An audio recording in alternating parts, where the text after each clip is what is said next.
இருக்க நம்மளுடைய இளைய தளபதி விஜய் இவங்க அப்பாவோட படத்துல தான் தொடர்ந்து சில படங்கள்ல வந்துட்டு ஹீரோவா அறிமுகமானாங்க, நடிச்சிட்டு இருந்தாங்க, நல்லா போயிட்டே தான் இருந்தது. ஒரு காலகட்டத்துக்கு மேல வந்துட்டு இவருக்குன்னு ஒரு ஹீரோயிசம் வேணும்ல, இவருக்குன்னு ஒரு தனி மார்க்கெட் கிரேஸ் வேணும்ன்றதுக்காக காதலுக்கு மரியாதை, பூவே உனக்காக இப்படி பலதரப்பட்ட படங்கள்லாம் நடிச்சிருந்தார். கண்ணுக்குள் நிலை இந்த மாதிரி படங்கள்லாம் பார்க்கும்போது அவ்வளவு சாமிங்கா அவ்வளவு கியூட்டா இருப்பாரு நம்ம தளபதி விஜய்.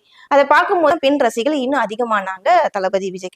அதுக்கப்புறம் ஒரு 2000 வருஷத்துக்கு அப்புறம் என்ன ஆச்சுன்னா நம்ம தளபதி வந்துட்டு ஓகே கொஞ்சம் நம்ம மாஸ் ஹீரோவா ஆக்ஷன் ஹீரோவா கொஞ்சம் களம் இறங்கலாம் அப்படின்னு நினைச்சிட்டு இருந்தேன். அதுக்கப்புறம் வந்து பாத்தீங்கன்னா சிவகாசி, கில்லி இந்த மாதிரி நிறைய படங்கள் வந்து நம்ம சொல்லிக்கிட்டே போலாம். அவர் ஆக்ஷன் ஹீரோவாவும் வசூல் மன்னனாகவும் வந்துட்டு உருவெடுக்கிறாரு தமிழ் சினிமால நம்ம தளபதி விஜய்.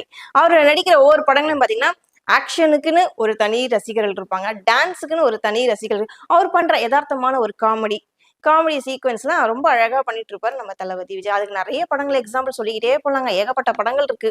அவரு வருஷத்துக்கு ஒரு படம் மட்டும் நடிச்சா போதும் அப்படின்னு முடிவெடுக்கும் போது கூட அதுலயும் பாத்தீங்கன்னா அதிரடி ஆக்ஷன் ஹீரோவா தான் நடிப்பார். மெர்சல், தெரி, அதுக்கப்புறம் வாரிசு, லியோ, கோட் இப்படி நிறைய படங்கள் நம்ம சொல்லிட்டே போறோம். இது எல்லாத்துலயும் வந்துட்டு அதுக்கு அடுத்தடுத்து அவர் நடிச்ச படங்கள்லாம் பாத்தீங்கன்னா இந்த அரசியல் தாக்கத்தை பேஸ் பண்ணி இருக்கும், அரசியல் நெடி அந்த படத்துல எல்லாம் இருக்கும். அப்பயும் நமக்கு எல்லாம் தெரிஞ்சுது, ஓகே இவர் அரசியலுக்கு வரப்போறாரு போல, அதனாலதான் இந்த மாதிரி வசனங்கள்லாம் பேசுறாரு அப்படின்னு எல்லாருக்குமே ஒரு யுகமே வந்துருச்சு. ஓகே கன்ஃபார்ம் இவர் அரசியலுக்கு வரப்போறாரு.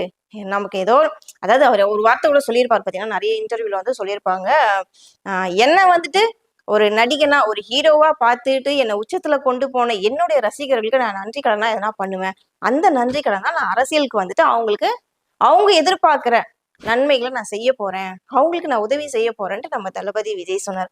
ஆனா லாஸ்ட் மினிட் கூட பாருங்க, அவர் கடைசியா நடிச்ச படம் வந்துட்டு ஜனநாயகன்.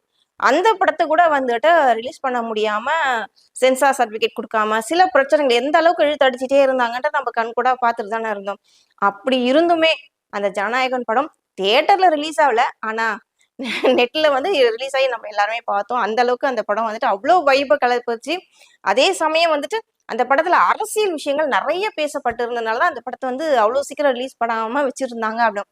ஆனா எப்படியோ ஜனநாயகன் படத்தையும் நம்ம தியேட்டர்ல பாருனாலும் நெட்ல பார்த்துட்டோன்ற ஒரு சந்தோஷம் இருந்தது. அடுத்தடுத்து படங்கள் நடிப்பாரா